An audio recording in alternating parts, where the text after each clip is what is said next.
Chào mừng bạn đến với kênh Cổ Nhân Xưa. Sau đây, mời bạn lắng nghe nội dung Càng ít muốn, càng có nhiều.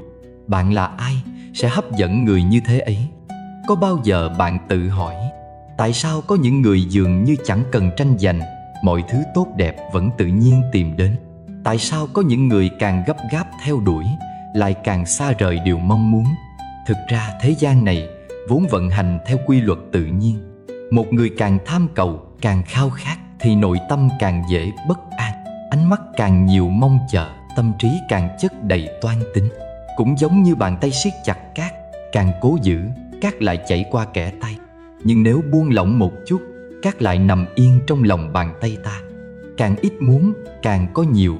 Không phải là từ bỏ ước mơ, cũng không phải là sống buông xuôi, mà là biết đủ, biết an nhiên, không để dục vọng lấn át tâm hồn. Một người càng ung dung tự tại càng thu hút những điều tốt đẹp đến bên mình. Như một dòng suối, trong tự khắc sẽ có chim muôn tìm đến, hoa cỏ vươn mình khoe sắc. Cuộc đời cũng vậy. Bạn là ai, bạn mang năng lượng gì sẽ hấp dẫn những người như thế ấy. Một người sống trong phiền muộn, than trách oán hận sẽ luôn gặp những mối quan hệ mệt mỏi, đầy tổn thương. Nhưng một người tỏa ra bình yên, lạc quan nhẹ nhàng sẽ tự nhiên thu hút những điều thiện lành. Muốn có tình yêu đẹp, hãy trở thành một người đáng yêu trước đã. Muốn có sự nghiệp bền vững, hãy xây dựng nội tâm vững vàng. Muốn cuộc sống bình an, hãy học cách buông bỏ. Đừng chạy theo mọi thứ trong vội vã, mà hãy dừng lại, lắng nghe chính mình. Vạn vật trong vũ trụ đều có sự cộng hưởng. Thứ bạn khao khát nhất đôi khi không phải cứ đuổi theo là có được, mà là khi bạn đủ tĩnh lặng, đủ an nhiên, tự khắc nó sẽ tìm đến. Bạn muốn thay đổi cuộc đời, hãy thay đổi chính mình trước tiên. Có bao giờ bạn tự hỏi vì sao có những người luôn gặp những mối quan hệ đầy tổn thương? Vì sao có những người lại luôn thu hút những điều tốt đẹp trong đời? Thực ra không phải do số phận ngẫu nhiên sắp đặt, mà bởi chính tâm thế của mỗi người quyết những gì họ hấp dẫn vào cuộc đời mình. Bạn là ai, bạn sẽ gặp người như thế. Một người mang trong mình sự lo âu, bất an, nghi ngờ sẽ vô thức thu hút những mối quan hệ khiến họ càng thêm phiền não. Một người luôn đầy sân hận trách móc sẽ dễ gặp những con người thích công kích và gây tổn thương. Nhưng một người biết đủ, biết an nhiên, biết buông bỏ thì tự nhiên sẽ có những người đồng điệu tìm đến, mang lại cho họ sự bình yên. Giống như một tấm gương, thế giới bên ngoài chỉ phản chiếu chính con người bạn. Nếu tâm bạn trong sáng, cuộc đời sẽ an hòa. Nếu tâm bạn đầy những góc tối, thế giới xung quanh cũng sẽ phủ đầy u ám. Hãy nhìn một dòng nước, nước càng đục, càng khó soi thấy điều gì. Nước càng trong, càng phản chiếu được ánh sáng. Con người cũng vậy, khi tâm trí vẫn đục bởi quá nhiều toan tính lo lắng sợ hãi, họ sẽ không thể nhìn thấy rõ bản chất cuộc sống. Nhưng khi lòng người trở nên thanh tịnh, mọi thứ tự khắc trở nên rõ ràng. Có người luôn than trách rằng tại sao họ chỉ gặp những người dối trá, lợi dụng. Nhưng rồi họ lại quên tự hỏi liệu bản thân có đang sống một cách chân thành hay không. Liệu họ có vô tình mang trong mình những năng lượng tiêu cực khiến những điều ấy cứ lặp đi lặp lại. Bạn muốn một tình yêu chân thành, hãy yêu một cách chân thành. Bạn muốn một người bạn tốt, hãy trở thành một người bạn đáng tin cậy trước. Bạn muốn gặp những con người lương thiện, hãy tự mình sống một cách tử tế. Mọi điều trong cuộc sống đều có sự cộng hưởng. Bạn không cần cố gắng chạy đi tìm những con người tốt đẹp. Khi bạn thay đổi chính mình, những người phù hợp với bạn sẽ tự nhiên xuất hiện. Bởi vì bạn là ai, bạn sẽ gặp người như thế. Vật hợp theo loài, người phân theo nhóm. Trong thế giới tự nhiên, loài chim sẻ không bay cùng đại bàng. Cá nước ngọt không thể sống giữa đại dương. Những dòng nước trong không hòa vào những vũng nước tù động. Con người cũng vậy. Bạn thuộc về nhóm nào, bạn sẽ bị cuốn vào vòng xoáy của nhóm ấy. Không phải ngẫu nhiên mà những người giống nhau lại tìm đến nhau, mà bởi tần số của họ hòa vào nhau một cách tự nhiên, như một dòng chảy vô hình dẫn lối. Người ham lợi thường vây quanh kẻ mưu cầu lợi lộc. Người thích nói xấu sẽ tìm đến những ai có chung thói quen phán xét. Người sống giả dối sẽ chẳng thể chịu đựng được sự chân thành, và kẻ thích phô trương sẽ luôn lẩn tránh sự đơn giản mộc mạc. Ngược lại, những ai sống thiện lương sẽ tự nhiên thu hút những người lương thiện. Những người có trí tuệ sẽ cùng nhau đối thoại. còn kẻ nông cạn chỉ thích bàn chuyện thị phi. Thế nên, muốn biết bản thân thuộc nhóm nào, hãy nhìn lại những người xung quanh mình. Nếu bạn luôn bị cuốn vào những mối quan hệ đầy toan tính, hãy tự hỏi bản thân có đang đặt lợi ích lên quá cao. Nếu xung quanh bạn toàn những con người bi quan, hãy xem thử tâm trí mình có đang chất đầy oán trách. Nếu bạn muốn có những người bạn đáng tin cậy, trước hết hãy là một người đáng tin cậy. Cây mọc ở đất nào sẽ hấp thụ chất của đất ấy. Hoa hướng dương chỉ nở về phía mặt trời. Người sống ở môi trường nào sẽ hấp thu năng lượng của môi trường đó. Bạn không thể mãi ở trong một căn phòng tối và mong chờ ánh sáng. Bạn không thể mãi sống giữa những điều tiêu cực mà mong tâm mình được bình an. Nếu bạn muốn thay đổi cuộc đời, hãy thay đổi môi trường xung quanh trước. Muốn có những người bạn tốt, hãy rời xa những kẻ chỉ biết lợi dụng. Muốn tâm hồn được thanh thản, hãy rời xa những điều làm bạn mỏi mệt. Vật hợp theo loài, người phân theo nhóm. Bạn chọn sống giữa những điều gì, bạn sẽ trở thành con người như thế. Khí chất và phẩm chất quyết định các mối quan hệ. Có người nói rằng, muốn biết bạn là ai, hãy nhìn vào những mối quan hệ quanh bạn. Người có khí chất cao quý không thể hòa lẫn vào những điều tầm thường. Người có phẩm hạnh tốt sẽ không thể chịu được những sự giả dối. Cũng giống như nước trong không thể trộn lẫn với bùn, như hương thơm của hoa sen không thể bị vấy bẩn bởi bùn lầy. Mọi mối quan hệ trong cuộc đời này đều có một quy luật. Người như thế nào sẽ gặp gỡ người như thế ấy. Khi bạn điềm tĩnh, bạn sẽ không thích những cuộc trò chuyện ồn ào, sáo rỗng. Khi bạn sống chân thành, bạn sẽ dần xa những con người toan tính. Khi tâm bạn rộng mở, bạn sẽ không bị ràng buộc bởi những người sống ích kỷ nhỏ nhen. Khí chất quyết định ai sẽ đến bên bạn. Phẩm chất quyết định ai sẽ ở lại cùng bạn lâu dài. Một người có khí chất điềm nhiên, không sân si sẽ thu hút những người cùng tâm thế. Một người biết suy nghĩ sâu sắc, không hời hợt sẽ tự nhiên tìm thấy những tri kỷ hiểu mình. Và một người tràn đầy năng lượng tích cực sẽ lan tỏa sự ấm áp đến những ai cũng đang đi tìm ánh sáng. Thế nên, muốn thay đổi các mối quan hệ, đừng chỉ nhìn ra bên ngoài, hãy nhìn vào bên trong chính mình trước. Bạn muốn kết giao với những người đáng tin cậy, hãy học cách sống chân thành. Bạn muốn được đối xử tử tế, hãy đối xử tử tế với người khác. Bạn muốn tìm một tri kỷ hiểu mình, hãy trở thành một người đáng để người khác muốn thấu hiểu. Một cái cây mạnh mẽ không bao giờ mọc trên mảnh đất cằn cỗi. Một con chim ưng không bao giờ bay chung với đàn chim sẻ. Người có trí tuệ không thể hòa mình vào những cuộc nói chuyện nông cạn. Người có lòng bao dung không thể ở bên những kẻ chỉ biết trách móc, oán than. Đừng mong cầu có những mối quan hệ tốt đẹp nếu chính mình chưa đủ tốt đẹp. Đừng mong gặp được những con người cao quý nếu bản thân chưa đủ trưởng thành. Khí chất và phẩm chất của bạn quyết định những người sẽ đi cùng bạn trên hành trình này. Bạn bè phản chiếu chính con người bạn. Người ta thường nói, nhìn vào bạn bè của một người, bạn sẽ biết họ là ai. Tình bạn không chỉ là sự gắn kết giữa hai con người, mà còn là tấm gương phản chiếu chính nội tâm, tư tưởng và giá trị của mỗi người. Những người bạn mà bạn chọn để đồng hành không phải ngẫu nhiên xuất hiện. Họ phản ánh cách bạn nhìn cuộc sống, cách bạn đối xử với bản thân và cách bạn định nghĩa hạnh phúc. Nếu bạn bè của bạn là những người luôn lạc quan, truyền cảm hứng, biết vươn lên sau khó khăn, có lẽ bạn cũng là người có tinh thần mạnh mẽ, không dễ bị hoàn cảnh quật ngã. Nếu bạn bè của bạn sống chân thành, không toan tính, không đố kỵ, thì chắc hẳn bạn cũng là người biết coi trọng giá trị của sự chân phương. Ngược lại, nếu xung quanh bạn là những người hay than vãn, trách móc, ganh tị và tiêu cực, bạn hãy tự hỏi, tại sao mình lại ở trong vòng tròn đó? Liệu có phải chính bạn cũng đang mang những năng lượng tương tự mà không nhận ra? Trong tự nhiên, đại bàng không bay cùng bầy chim sẻ. Cá chép muốn hóa rồng thì phải bơi ngược dòng nước mạnh, không thể mãi quanh quẩn trong ao tù. Người có tư duy lớn không thể ở trong những cuộc nói chuyện nhỏ nhặt chỉ xoay quanh thị phi và hơn thua. Mối quan hệ bạn bè giống như một tấm gương. Bạn chọn kết giao với ai, bạn sẽ dần bị ảnh hưởng bởi họ.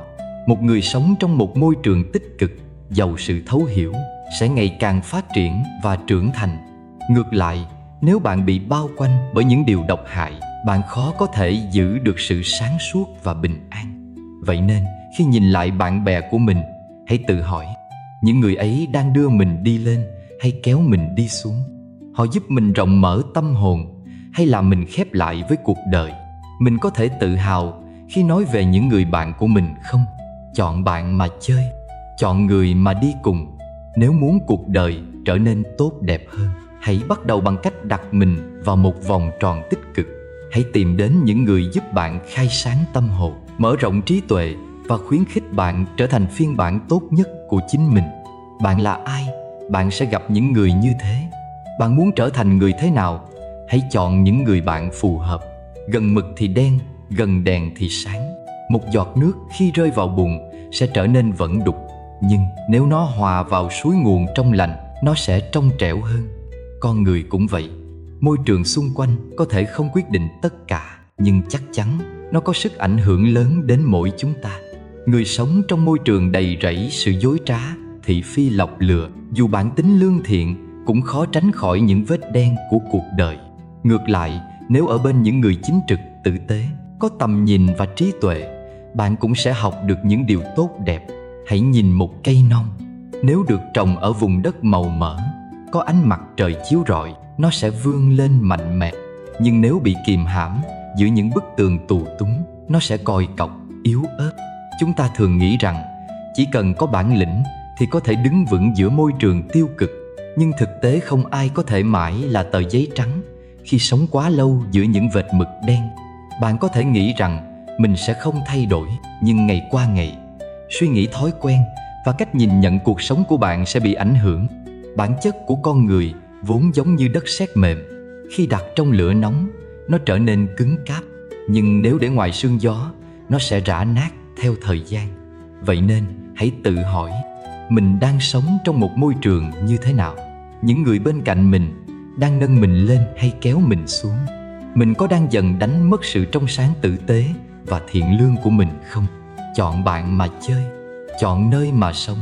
Nếu bạn thấy mình đang ở trong một môi trường xấu, đừng chần chừ mà hãy tìm cách thay đổi. Nếu chưa thể thay đổi ngay, ít nhất hãy giữ cho tâm mình không bị vấy bẩn. Tìm một ánh sáng để soi đường. Người thành công luôn lựa chọn môi trường cẩn thận. Một hạt giống dù mang trong mình tiềm năng mạnh mẽ, nếu rơi vào mảnh đất cằn cỗi, nó khó mà nảy mật. Nhưng nếu được gieo trên đất tốt, nhận đủ ánh sáng và nước, nó sẽ vươn cao. Con người cũng vậy. Bạn có thể là một người có năng lực, nhưng nếu xung quanh toàn những kẻ bi quan, tiêu cực, luôn than thân trách phận, liệu bạn có thể giữ mãi sự lạc quan và ý chí tiến lên không? Những người thành công hiểu rõ điều này. Họ không để mình bị mắc kẹt trong những môi trường trì trệ. Họ lựa chọn nơi chốn có thể nuôi dưỡng tâm hồn, thúc đẩy sự phát triển của bản thân. Hãy quan sát một dòng suối. Nếu chảy qua đất sạch, nước trong veo. Nhưng nếu đi qua vùng bùn lầy, nước trở nên đục ngầu. Môi trường tác động lên nó như cách những con người xung quanh tác động lên chúng ta. Một người muốn thành công sẽ tránh xa những mối quan hệ kéo họ xuống. Họ tìm đến những người có trí tuệ, có lòng bao dung, có nghị lực và hoài bão. Vì họ biết rằng sống cùng người có chí hướng lớn, tâm hồn họ cũng rộng mở. Sống giữa những người chăm chỉ, họ không thể lười biếng. Ở bên những người có tư duy tích cực, họ cũng học cách nhìn đời một cách lạc quan. Chúng ta không thể chọn nơi mình sinh ra, nhưng có thể chọn nơi mình thuộc về. Nếu cảm thấy mình đang mắc kẹt trong một môi trường độc hại, đừng sợ hãi việc thay đổi. Nếu xung quanh toàn những lời chê bai, hãy tìm đến những người tin tưởng bạn. Nếu môi trường làm bạn trở nên nhỏ bé, hãy tìm một nơi có thể giúp bạn vươn cao. Bởi vì một cánh diều không thể bay cao nếu cứ mãi mắc kẹt giữa những nhánh cây rậm rạp.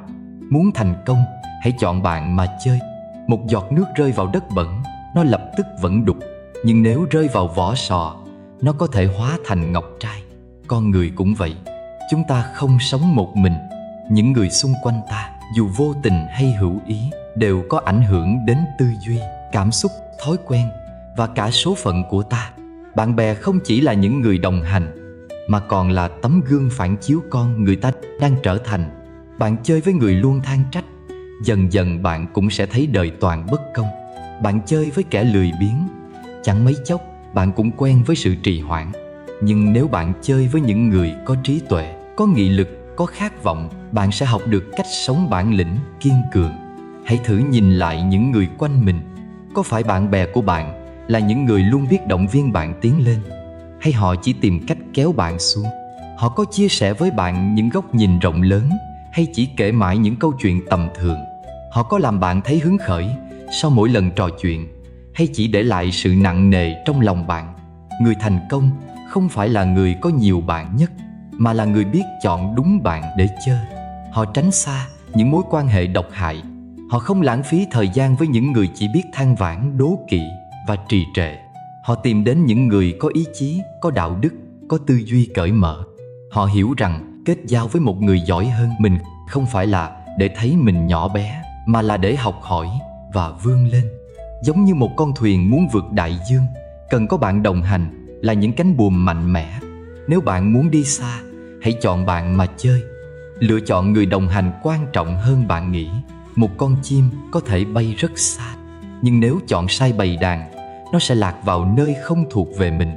Một người có thể rất giỏi, nhưng nếu đồng hành cùng những kẻ không cùng chí hướng, cả đời họ cũng chỉ xoay vòng trong lối mòn chật hẹp. Con đường bạn đi dài hay ngắn, thuận lợi hay chông gai, không chỉ do bản thân bạn quyết định, mà còn do người bạn chọn đi cùng.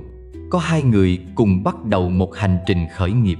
Một người chọn đồng hành với người luôn giữ tư duy tích cực, dám nghĩ dám làm. Mỗi khi gặp khó khăn, người này không chỉ động viên mà còn cùng tìm ra giải pháp. Nhờ đó, dù thử thách lớn đến đâu, họ vẫn tìm được lối đi. Người còn lại chọn một người hay than vãn. Lúc gặp khó khăn, thay vì cùng nhau tìm cách tháo gỡ, họ lại chìm trong những câu chuyện tiêu cực. Mỗi ngày trôi qua, lòng nhiệt huyết vơi đi một chút, niềm tin cũng hao mòn. Cùng một điểm xuất phát, nhưng một người tiến lên, một người dậm chân tại chỗ. Đó là sự khác biệt mà người đồng hành có thể tạo ra.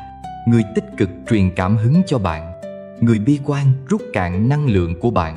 Người cầu tiến thúc đẩy bạn phát triển, người lười biếng khiến bạn thỏa hiệp với sự tầm thường. Người có chính kiến giúp bạn nhìn đời sáng suốt, người ba phải khiến bạn lạc lối giữa những lựa chọn vô định. Nhìn lại những người bên cạnh bạn, họ đang giúp bạn mạnh mẽ hơn hay đang làm bạn yếu đi? Họ cho bạn thêm niềm tin vào tương lai hay chỉ khiến bạn sợ hãi những gì phía trước? Nếu muốn bay cao, đừng đồng hành với những người chỉ quen đi bộ. Muốn thành công trước tiên, hãy chọn đúng người. Có những người bên cạnh ta một thời gian dài, nhưng lại không giúp ta tiến bộ dù chỉ một chút. Ngược lại, có những người chỉ cần đồng hành một đoạn ngắn, nhưng đủ thay đổi cả cuộc đời ta. Lựa chọn người đồng hành không phải để có thêm một cái tên trong danh sách bạn bè, mà là để có một người cùng nhìn về một hướng, cùng bước đi trong những ngày gian khó. Phát triển bản thân trước khi mong muốn gặp người xuất sắc. Ai cũng mong gặp được những người xuất sắc, người có thể truyền cảm hứng, người có thể dẫn đường, người có thể nâng ta lên một tầm cao mới. Nhưng trước khi chờ mong ai đó xuất hiện, hãy tự hỏi, bản thân ta đã đủ tốt để sánh bước cùng họ hay chưa? Có một câu chuyện thế này. Một chàng trai trẻ mang theo hoài bão lớn, mong muốn được làm đệ tử của một bậc thầy tài giỏi. Anh đến gặp thầy, trình bày mong muốn được học hỏi. Nhưng thầy chỉ cười. Chén nước của con đã đầy, ta có rót thêm cũng chỉ tràn ra ngoài. Chàng trai không hiểu. Mãi sau này khi rèn luyện bản thân, học cách khiêm nhường và trau dồi kiến thức, anh mới nhận ra người xuất sắc không phải là một vị thần có thể ban tặng thành công cho bạn. Họ chỉ mở cánh cửa, còn bước vào hay không là do bạn đã sẵn sàng hay chưa. Nếu bản thân không đủ khả năng, thì dù có gặp người tài giỏi nhất, bạn cũng không thể học được gì từ họ. Một người bình thường có thể bước vào thế giới của những người xuất sắc không? Có thể, nhưng điều đó không đến từ sự may mắn, mà từ quá trình tự hoàn thiện chính mình. Một người làm vườn giỏi sẽ không gieo hạt vào mảnh đất cằn cỗi. Một người thầy giỏi sẽ không lãng phí thời gian với những học trò không muốn học. Người xuất sắc không tìm kiếm những kẻ chỉ biết ngưỡng mộ họ. Họ tìm những người có cùng tư duy, cùng ý chí, cùng khao khát vươn lên. Muốn gặp được người giỏi, bạn phải là người giỏi trước. Muốn học từ người vĩ đại, bạn phải đủ khiêm tốn và kiên trì để lĩnh hội. Muốn có một người thầy, trước tiên hãy trở thành một học trò xứng đáng. Thay vì mải mê tìm kiếm người có thể thay đổi cuộc đời mình, hãy tập trung thay đổi chính mình trước. Một người tự tin nỗ lực, biết học hỏi, họ sẽ thu hút những người tương tự. Một người lười biếng hời hợt, họ sẽ chỉ gặp những người giống họ hoặc chẳng gặp ai cả. Khi bạn đủ tốt, những mối quan hệ xứng đáng sẽ tự nhiên xuất hiện. Khi bạn đủ kiên trì, những cánh cửa tưởng chừng không thể chạm tới sẽ dần mở ra. Không ai cứu bạn khỏi sự tầm thường. Chỉ có bạn và chính bạn quyết định mình có xứng đáng bước vào thế giới của những người xuất sắc hay không. Mối quan hệ ảnh hưởng đến vận mệnh. Cuộc đời con người không chỉ do nỗ lực cá nhân quyết định, mà còn phụ thuộc vào những mối quan hệ mà ta chọn đồng hành. Một con diều muốn bay cao cần có gió thuận. Một con thuyền muốn đi xa cần dòng nước đúng hướng. Và một con người muốn thay đổi vận mệnh không thể thiếu những người bạn đồng hành phù hợp. Có một câu chuyện thế này: một con quạ sống trong rừng, ngày ngày bầu bạn với lũ quạ khác. Chúng ríu rít kêu than, kiếm ăn trong bãi rác, sống một cuộc đời không phương hướng. Một ngày nọ, con quạ tình cờ gặp một đàn thiên nga. Nó say mê vẻ đẹp thanh tao và sự tự do của họ. Nhưng khi muốn gia nhập, thiên nga chỉ lắc đầu. Để sống như một con thiên nga, không thể giữ thói quen của một con quạ. Chỉ đến khi rời xa bầy quạ cũ, học cách bay xa hơn, kiếm ăn ở những vùng nước trong lành, con quạ mới dần trở nên khác biệt. Đời người cũng vậy. Ở cạnh những kẻ than vãn, bạn sẽ thấy đời chỉ toàn bất công. Ở cạnh những người nỗ lực, bạn sẽ tin rằng mọi thứ đều có thể thay đổi. Kết giao với người giỏi, bạn sẽ tự động nâng tầm suy nghĩ. Chơi với kẻ tầm thường, bạn dần chấp nhận sự tầm thường của chính mình. Hãy nhìn lại xung quanh. Những người đang đồng hành cùng bạn, họ là ai? Họ có giúp bạn tiến lên hay kéo bạn lùi lại? Họ cho bạn cảm hứng hay khiến bạn nghi ngờ chính mình? Nếu bạn dành thời gian với người lười biếng, bạn sẽ dần thấy sự trì hoãn là điều bình thường. Nếu bạn vây quanh những kẻ chỉ biết đố kỵ, bạn cũng sẽ quen với việc so sánh và oán trách. Ngược lại, nếu bạn kết giao với những người chăm chỉ, cầu tiến nhìn xa trông rộng, bạn cũng sẽ học được cách sống như vậy. Không ai có thể vượt qua số phận một mình, nhưng số phận của bạn sẽ thay đổi khi bạn chọn đúng những người cùng đi với mình. Không phải ai bước vào cuộc đời bạn cũng nên giữ lại. Có những mối quan hệ giống như chiếc neo, giữ bạn mãi trong một vùng nước nông cạn, không thể tiến xa. Có những mối quan hệ giống như đôi cánh, khiến bạn bay cao hơn, nhìn thấy những chân trời mà trước đây bạn chưa từng nghĩ đến. Hãy dũng cảm rời xa những người khiến bạn cạn kiệt năng lượng, những người chỉ mang đến tiêu cực hơn thua đố kỵ. Và hãy trân trọng những người truyền cho bạn sức mạnh, thúc đẩy bạn trở thành phiên bản tốt hơn của chính mình. Cuộc đời là sự lựa chọn. Chọn sai người đồng hành, bạn sẽ đi mãi trong vòng lẩn quẩn. Chọn đúng người, con đường phía trước sẽ rộng mở hơn bao giờ hết. Bạn muốn đi xa, hãy đi cùng những người có chí hướng. Bạn muốn thành công, hãy ở cạnh những người biết vươn lên. Cuộc đời là hữu hạn, đừng lãng phí nó cho những mối quan hệ không xứng đáng. Nếu bạn thấy bài học này hữu ích, hãy chia sẻ với những người mà bạn trân trọng. Biết đâu, một câu chữ hôm nay có thể thay đổi một cuộc đời ngày mai. Hãy để lại suy nghĩ của bạn dưới phần bình luận. Đừng quên nhấn thích và đăng ký kênh để tiếp tục nhận thêm những bài học giá trị từ kênh Cổ Nhân Xưa. Chào tạm biệt các bạn, hẹn gặp lại các bạn trong video tiếp theo.